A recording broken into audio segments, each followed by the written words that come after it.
Bab 211. Kemarilah. Waktu berlalu dengan cepat, dan sudah seminggu sejak Claire Sen menamparkan Colden Ye hari itu.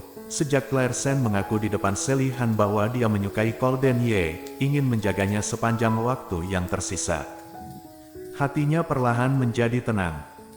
Mungkin, pada awalnya, dia terlalu banyak berpikir dan meminta, sehingga ada begitu banyak masalah di antara keduanya. Jika dia tidak peduli tentang apapun, menghadapinya dengan hati yang tenang, mungkin dia dan Colden Ye bisa bersama menjadi pasangan biasa dalam beberapa waktu yang tersisa.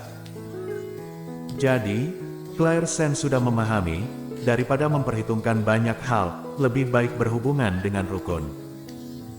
Dia sendiri telah memahaminya, tetapi Colden Ye dibuat bingung olehnya. Dia adalah orang yang sangat arogan, tidak pernah mengakui di depan Claire Sen, atau mungkin dia tidak tahu perasaan apa yang dia miliki untuk Claire Sen. Pada awalnya, dia hanya korban pernikahan, dan secara bertahap. Tampaknya tidak seperti itu lagi. Tetapi jika mengatakan hal lain, sepertinya tidak ada. Awalnya ingin melihatnya cemburu dan panik, siapa yang tahu bahwa setelah hari itu, dia sangat tenang tidak seperti orang normal. Ketika bangun dan melihatnya, dia ternyata masih bisa menyapanya. Kemudian dengan santai bangun dan mandi, tidak ada perlawanan di perusahaan, bekerja keras setiap hari, makan dengan baik, dan pulang bekerja sesuai jam. Setelah pulang kerja, pergi ke mall untuk mempelajari rutinitas pemasaran. Colden Ye melihat semua ini di matanya. Matanya yang awalnya berwarna seperti tinta, menjadi lebih gelap. Apakah dia gila? Colden Ye bertanya tiba-tiba. Arthur Xiao, yang mengikuti di belakang Colden Ye, tercengang sesaat. Dia tidak mengerti apa arti kata-kata Colden Ye. Setelah beberapa saat, dia perlahan bereaksi dan bertanya dengan suara rendah, yang dimaksud Tuan Muda Ye adalah Nyonya Muda kedua. Colden Ye menjawab dengan kesal, apakah ada orang lain? Kemarahan yang tiba-tiba itu menakutkan. Arthur Xiao mengingat apa yang terjadi baru-baru ini, dan menyentuh kepalanya. Tidak, bukankah Nyonya Muda kedua sangat normal akhir-akhir ini?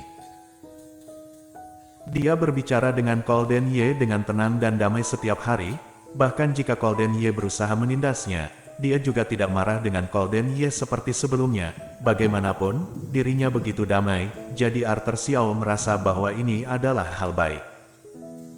Jika keduanya terus hidup rukun satu sama lain seperti ini, mereka perlahan akan mengembangkan perasaan. Ya, itu normal. Mata Colden Ye agak dingin, tapi itu terlalu normal, jadi itu tidak normal. Normal? Colden Ye bertanya dengan tidak senang. Arthur Xiao tercengang, apakah itu tidak normal? Dasar bodoh. Sepertinya tidak bisa mengatakan apa-apa ketika berbicara dengannya. Colden Ye menyipitkan matanya dan malas meladeninya. Kemudian Arthur Xiao berpikir sejenak sebelum berkata, apakah Tuan Muda Ye marah karena Nyonya Muda kedua tidak berdebat dengan Anda? Colden Ye. Arthur Xiao menyentuh dagunya dan berpikir, bagaimanapun, dia dulu sering bertengkar dengan Anda, tetapi tidak melawan Tuan Muda Ye lagi, jadi Tuan Muda Ye tidak terbiasa. Colden Ye, kamu bisa diam. Arthur Xiao tampak bingung, tapi karena Colden Ye menyuruhnya untuk tidak berbicara, dia tidak mengatakan apa-apa lagi, tetapi dia kesal, memikirkan apakah akan membahasnya dengan Claire Sen nanti. Jadi mengambil kesempatan saat Claire Sen membuat kopi di dapur, Arthur Xiao menyelinap, kemudian bertanya padanya tentang masalah akhir-akhir ini. Nyonya Muda kedua, Anda akhir-akhir ini. Kenapa? Apa? Claire Sen mengaduk kopi, ekspresinya sangat datar. Nyonya Muda kedua tiba-tiba tampak menjadi orang yang berbeda.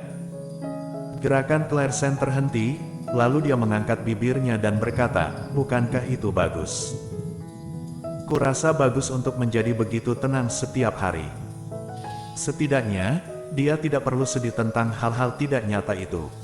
Tenang. Arthur Xiao meliriknya, seolah melihat emosi yang berbeda di matanya yang dingin. Untuk sementara, dia tidak tahu apakah dia salah lihat, jadi dia bertanya dengan linglung, apakah nyonya muda kedua benar-benar tenang, atau hanya kelihatannya saja? Claire Sen, Arthur Xiao, apa yang ingin kamu katakan? Ketika dia bertanya, Arthur Xiao dengan cepat melambaikan tangannya untuk menjelaskan sendiri. Tidak, aku hanya ingin mengingatkan nyonya muda kedua itu, Tuan Muda Ye. Sebenarnya, memperlakukan Anda dengan sangat berbeda, dan aku juga menantikan hubungan kalian membaik, jadi. Sebelum dia selesai berbicara, tatapan Claire Sen sedikit terkejut. Dia ingat bahwa Arthur Xiao bersikap sopan kepada dia sebelumnya, tapi dia tidak menyukainya, dan memintanya untuk tidak banyak bertanya. Aku masih memiliki banyak pekerjaan, dan aku akan mengantarkan kopi ke Tuan Muda Ye, jadi aku akan pergi dulu. Claire Sen tidak ingin membahas masalah ini dengannya secara mendalam, dan langsung meninggalkan dapur setelah beberapa kata. Setelah dia pergi, Arthur Xiao menggaruk kepalanya dengan keras, ekspresinya sedikit kesal. Apakah dia mengatakan sesuatu yang salah? Arthur Xiao benar-benar tidak menyukai Claire Sen sebelumnya, tetapi setelah bergaul, dia menemukan bahwa Claire Sen juga sangat menyedihkan. Mantan suaminya adalah bajingan, tetapi dia masih melindungi anak-anaknya dan bahkan menandatangani kontrak dengan Tuan Muda Ye. Dan akhir-akhir ini, Arthur Xiao dapat melihat sikapnya pada Tuan Muda Ye.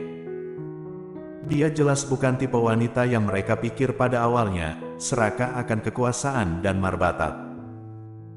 Semua yang dia alami dalam dirinya bukanlah keinginannya sendiri, hanya bisa menyalahkan nasib mempermainkan orang, atau dia sendiri yang buta. Asteris. Di kantor. Depan jendela, Golden Ye sedang duduk di kursi roda melihat pemandangan di bawah melalui jendela kaca. Matanya yang berwarna tinta sepertinya melihat ke bawah, tetapi jika melihat lebih dekat, dapat melihat bahwa matanya tidak fokus pada saat ini. Sejak Claire Sen berubah menjadi normal, dia menemukan bahwa dirinya menjadi tidak normal. Setiap hari dia ingin dengan sengaja mencari masalah dengannya, tetapi setiap kali dia bereaksi, semua itu memberitahunya bahwa ini tidak ada gunanya sama sekali. Tuk-tuk. Pintu didorong dan terbuka, Claire Sen masuk dengan membawa kopi, dia berjalan lurus ke meja, meletakkan kopi, kemudian dengan tenang berkata, Tuan Muda Ye, kopi Anda, jika tidak ada urusan, aku akan pergi keluar dulu. Setelah berbicara, Claire Sen langsung keluar. Golden Ye meliriknya, benar-benar membahas masalah secara resmi. Berhenti. Langkah Claire Sen berhenti, lalu berhenti dan berbalik, apalagi yang Tuan Muda Ye ingin perintahkan. Kemarilah. Bulu mata Claire Sen bergerak, tetapi langkahnya tidak bergerak seperti ditumbuhi akar. Setelah beberapa saat, dia bertanya lagi, Tuan Muda Ye, apakah ada perintah? Silahkan katakan. Menyuruhmu ke sini, kenapa begitu banyak omong kosong? Suara Golden Ye dingin, dia menyipitkan matanya dan menatapnya dengan berbahaya. Claire Sen menatapnya dan menemukan bahwa dia tampak seperti binatang buas yang menatap makanannya, tatapannya persis sama, akhir-akhir ini. Dia telah berhubungan rukun bersamanya, tetapi hari ini, apakah dia akan marah lagi? Tidak berdaya, Claire Sen hanya bisa berjalan perlahan ke arahnya. Tuan Muda Ye, aku sudah di sini, ada apa? Bersambung.